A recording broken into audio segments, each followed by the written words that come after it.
And I want to ask you how it was like for you on that first meeting. Was it just like, hi, would you like a cup of coffee? We agreed to meet. So Linda lives in Maple Ridge, ironically only about 5-minute drive from where my parents just moved, so they're in the same neighborhood.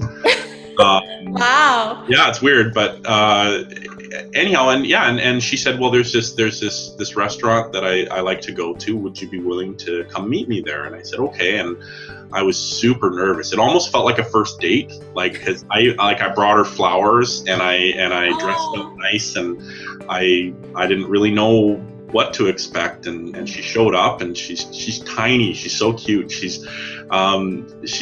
like 5 foot nothing, and she's this adorable woman, and and we just it was a little weird because I didn't, I think I started crying at some point during the meeting because I said something stupid, and then I felt like I shouldn't have said that, and I was like really ratcheted up tight, and I started bawling, and worst first date ever.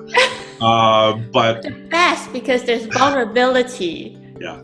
So I was torqued up pretty high. I think she was too. She seemed quite nervous. Well, I think it's hard for a lot of adoptees because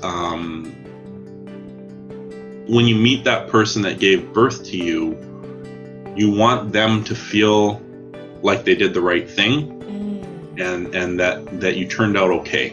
So I think that's where a lot of the tension comes from, is you don't want them to be disappointed. You want them to feel like, I'm getting emotional here. Me too, a little bit.